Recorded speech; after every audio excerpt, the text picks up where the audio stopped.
Back in 2014, I drove the outgoing 5th generation of the Hyundai Elantra. Objectively, it was a reasonable car for a reasonable price, subjectively a boring transportation device for aging East European men with moustaches.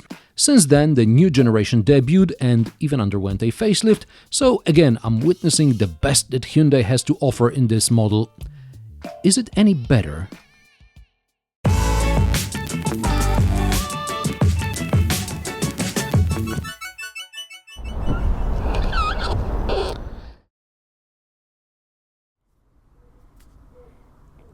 Before I tell you if it's any better, a few words about the model itself. The Elantra is a compact sedan. It represents a segment that pretty much doesn't exist in Europe. However, it is still popular in the US and especially in Asia. In 1990, the Elantra replaced, among others, the Stellar and the Pony. I recall my parents renting a US spec Pony in Warsaw in the early 1990s. It had those weird seatbelts mounted to the front door frame so that you didn't have to buckle up yourself. Anyway.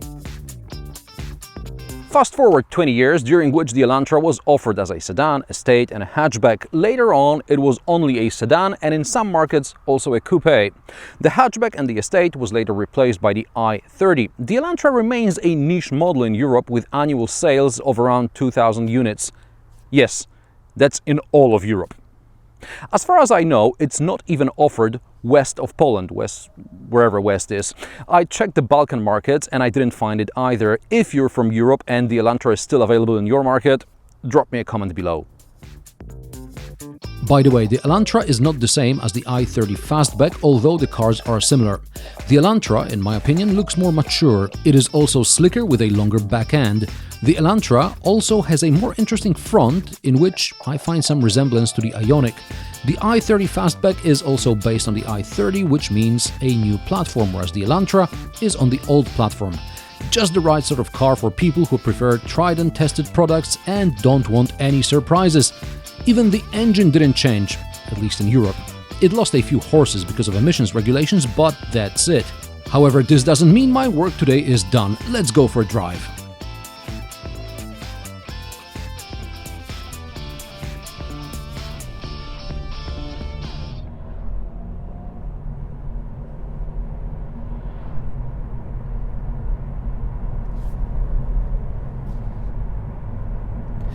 The engine is the same 1.6 petrol, normally aspirated with the same 6-speed auto. Instead of 132, it now has 128 horses and the torque is down from 155 to 158 Nm. Switching from the previous generation, you probably won't feel any difference. However, if you spent the last few years in a car with a turbocharged engine, then low torque may surprise you. You press the gas pedal and nothing happens, the gearbox downshifts through the gears and still nothing. It's just becoming quite noisy. But you know what, it's okay. If I wanted something quick that more or less looks like a sedan, I'd buy an Elantra. No, not an Elantra. What's it called? The I30 Fastback N. First impressions, high driving position, much higher than I expected. The seat is in its lowest position and the headroom is not great. It's not as bad as in the 9th generation Civic, but it's something you may want to look out for. The steering is surprisingly responsive, coupled with a rear twist beam suspension. The first couple of turns were a bit unpredictable. Taking a left turn, I wasn't sure if I'm going to end up in the lane I was aiming for, but after a few kilometers, I got used to it. Speaking of the suspension, Hyundai and Kia continually improve damping. 4 or 5 years ago, any bump resulted in a knock that made your spine shake, regardless of how thick the tire was. And now, the Elantra goes over bumps with a pleasant thump, which you would expect from a premium car. Soundproofing also improved. In the previous Elantra, you could hear everything: the engine noise, the tire noise, the wind noise, the suspension noise. Here, the engine, yes, you can hear it when it revs, like in any other car, maybe except for Rolls-Royce. There is, however, considerable tire noise. This could be the tires rather than soundproofing. This car rides on Hankooks. That's the OEM tire for this car. Wind noise and other sounds like from the suspension are almost non-existent. Finally, buying a relatively low-cost sedan, you don't feel like you're driving a cheap car. Hyundai promises less than 7 liters per 100 kilometers combined according to WLTP, that's about 34 US mpg. It's realistic. The best I got was low 6 extra urban, 8 to 9 around town, that's 39 and 27 mpg respectively. By the way, in Korea the Elantra is also available with factory-installed LPG tank. In Europe, due to low sales, the decision was made to homologate only the petrol car, but if you want to be frugal, this engine takes LPG. But the Hyundai Elantra is not a perfect car. The brakes are weak and the blind spot monitoring system is too aggressive and too loud, so many drivers will probably just turn the bloody thing off. That's the difference between a well-implemented system and a badly implemented one. The latter just pisses you off and you turn it off instead of using it.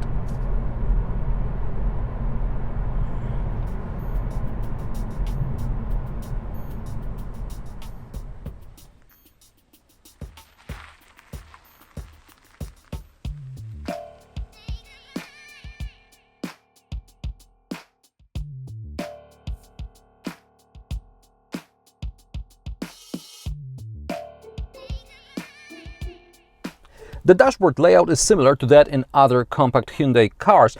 There are analog dials and a color display in the middle. On this display you can see the basic trip computer readouts as well as access the safety features and the driver aids. However, in order to use them, the car has to be parked.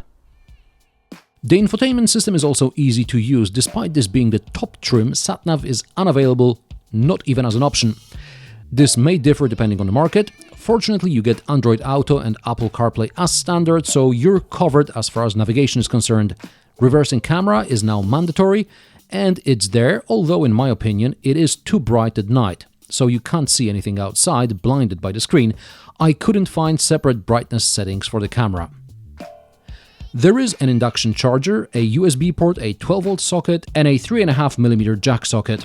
Another USB port is under the armrest, the glove box is average size and completely filled by huge Hyundai user guide. Guys, this is not a nuclear submarine. There is a place for water bottles in the door bins, and there are also good size cup holders. This is a practical interior, and since this is the top trim Elantra, you also get faux leather upholstery. The driver's seat is electrically operated with 2 memory functions. However, for reasons which I cannot fathom, you can store the settings only when the car is in park. The seats are also ventilated and heated. The steering wheel is heated as well. And what's it like in lower trims?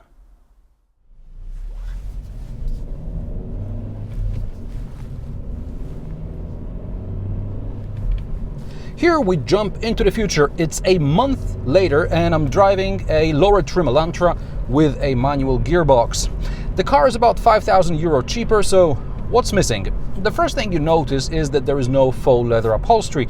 It's not a big deal unless you're a taxi driver. This eco leather stuff is easier to keep clean than cloth upholstery.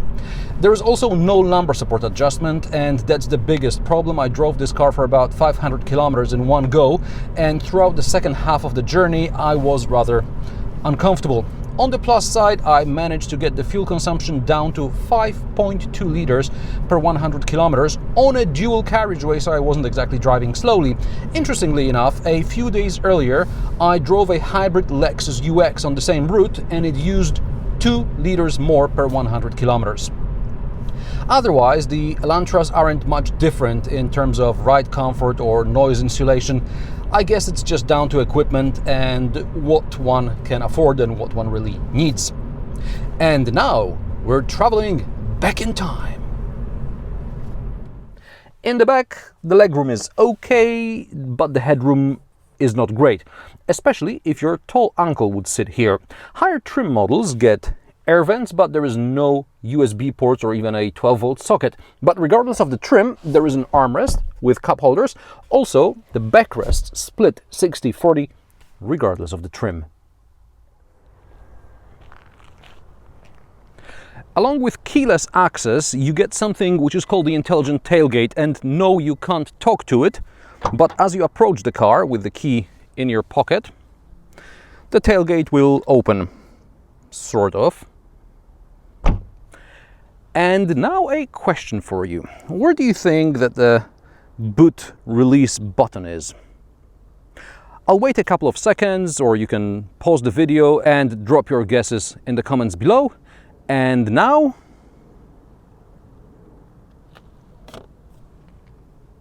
so what's your guess? Come on.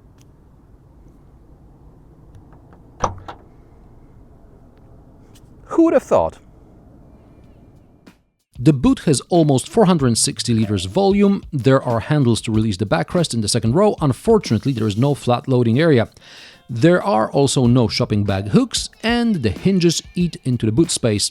Not a big deal if you just scratch a suitcase, but if you break, say, a food container, there's going to be a lot of cleaning. Usually I use German prices for my English language reviews, however the Elantra seems to be unavailable west of Poland, so I'll give you a rough conversion of Polish prices into euro. The Hyundai Elantra starts at about 16,000 euro in Poland, and it is slightly more expensive than the hatchback, but also slightly cheaper than the fastback. This top trim version with metallic paint costs about 25,000 euro.